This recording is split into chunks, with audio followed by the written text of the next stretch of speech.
தாய்மார்கள, பெரியோர்கள,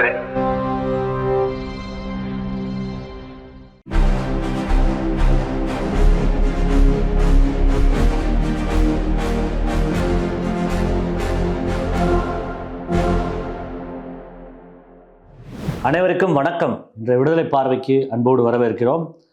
திண்டுக்கல் மாவட்ட திராவிடர் கழகத்தின் சார்பில் உலக மகளிர் நாள் மார்ச் 8 மற்றும் 2026 சட்டப்பேரவை தேர்தலும் நமது கடமையும் எனும் தலைப்பில் நடைபெற்ற பொதுக்கூட்டத்தில் இந்திய அரசியலமைப்பு சட்டத்தின் பீடிகையில் உள்ள அடிப்படை கூறுகளை காப்பாற்ற தமிழ்நாடு போராடுகிறது என்றும், குரலற்றவர்களின் குரலாக இருப்பது பெரியார் வன் தமிழ்நாடுதான் என்றும், தமிழ்நாடுதான் இந்தியாவிற்கே வழிகாட்ட வேண்டும் என்று திராவிடர் கழக தலைவர், தமிழர் தலைவர் ஆசிரியர் கி வீரமணி அவர்கள் உரையாற்றி இருக்கிறார்.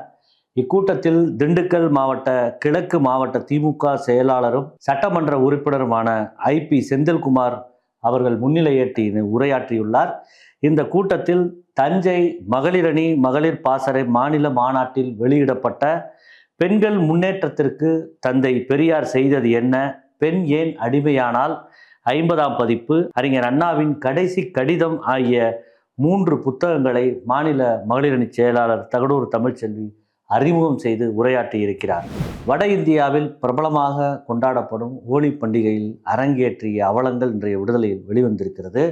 ஹோலி கொண்டாட்டம் என்ற பெயரில் ஓடும் ரயிலில் சாக்கடையை தூக்கி வீசும் மகேஷ் குஞ்ச் உத்தரப்பிரதேச மக்கள் இதை அரங்கேற்றி இருக்கிறார்கள். மேலும் உத்தரப்பிரதேச அமைச்சர் ஒருவர் ஹோலி பரிசு என்ற பெயரில் ஊடகவியலாளர்களுக்கு மிட்டாய் என்ற பெயரில் போதை தரும் பொருளையும் வைத்ததாக எழுந்த புகாரில் ஊடகவியலாளர்கள் அனைவரும் அமைச்சர் தந்த ஹோலி பரிசை திருப்பி அமைச்சரிடம் கொடுத்து விட்டிருக்கின்றனர். அதே போன்று ஹோலி கொண்டாட்டத்திற்கும் வண்ணப்பொடி தூவுகிறோம் என்ற பெயரில் பெண்களை மானபங்கப்படுத்தப்படும் ஒரு செயலும் அரங்கேறி இருக்கிறது.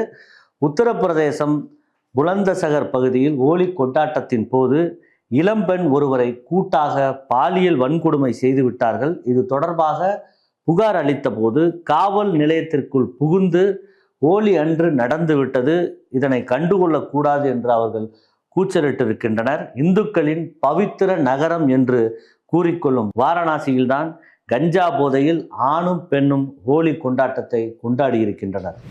மகாராட்டிரத்தில் மதமாற்ற தடை சட்டம் எனும் தலைப்பில் இன்றைய விடுதலை தலையங்கம் வெளிவந்திருக்கிறது. முதலமைச்சர் தேவேந்திர பட்னாவிஸ் தலைமையில் அமைச்சரவை கூட்டம் கடந்த 5ஆம் தேதி அன்று நடைபெற்றிருக்கிறது. இதில்தான் அந்த சட்டவிரோத மதமாற்ற தடை சட்டத்திற்கான வரைவு மசோதாவுக்கு ஒப்புதல் அளிக்கப்பட்டிருக்கிறது. சட்டவிரோத மதமாற்ற தடை சட்டத்திற்கான வரைவு மசோதாவிற்கு அம்மாநில அரசும் ஒப்புதல் அளித்திருக்கிறது.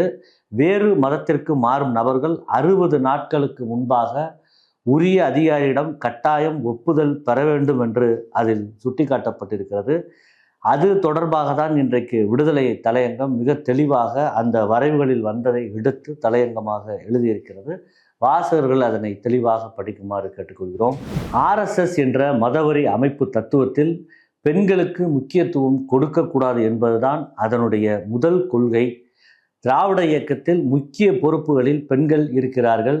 RSS அமைப்பில் மகளிருக்கு முக்கிய பொறுப்பு உண்டா என்று சென்னை மண்ணடியில் நடைபெற்ற மக்கள் முதல்வரின் மனிதநேய விழா 2026 நிகழ்ச்சியில் தமிழர் தலைவர் ஆசிரியர் அவர்கள் விளக்கமாக உரையாற்றியதன் செய்தி இன்றைய விடுதலையில் 4ஆம் பக்கத்தில் வெளிவந்திருக்கிறது.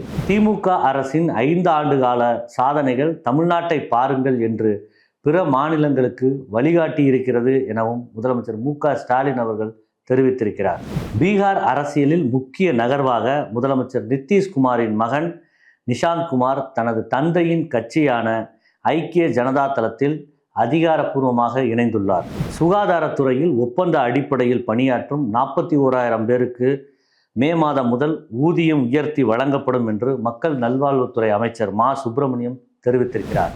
கோவை கூட்டு பாலியல் வன்கொடுமை வழக்கில் முதலமைச்சர் மு.க. ஸ்டாலின் உறுதியளித்தபடி விசாரணை வெறும் 125 நாட்களில் முடிக்கப்பட்டுள்ளது. 3 குற்றவாளிகளுக்கும் சாகும் வரை ஆயுள் தண்டனை விதித்து விரைவாக நீதி வழங்கப்பட்டிருக்கிறது. பெண்கள் பாதுகாப்பு மற்றும் குற்றவாளிகளை தண்டிப்பது குறித்து அரசாங்கம் தீவிரமாக இருப்பதை உறுதிப்படுத்தியதற்கு அனைவருக்கும் பாராட்டு தெரிவிக்கப்பட்டிருக்கிறது என்று செய்தி வெளியாகியிருக்கிறது. நாளை அன்னை மணியம்மையார் அவர்களின் 107வது பிறந்த நாள் முன்னிட்டு நாளை காலை 10 மணிக்கு தந்தை பெரியார், அன்னை மணியம்மையார் சிலைகளுக்கு மாலை அணிவித்து நினைவிடத்தில் மலர் வளையம் வைக்கப்படும் என்று திராவிடர் கழகத்தின் தலைமை நிலையத்தின் சார்பாக இன்றைக்கு விடுதலையில் அறிவிப்பு வெளியாகியிருக்கிறது. மேலும் இது போன்ற செய்திகளை பார்த்திடவும், குழந்தைகளுக்கான காணொளிகள், பகுத்தறிவு திரைப்படம், ஆவணப்படம், குறும்படம், திராவிடர் கழக தலைவரின் பொதுக்கூட்ட உரைகள், பேட்டிகள் போன்றவற்றை பார்த்திட பெரியார் விஷன் OTT செயலியை தரவிறக்கம் செய்து சப்ஸ்கிரைப் செய்யுமாறு கேட்டுக்கொள்கிறோம். நன்றி, வணக்கம்.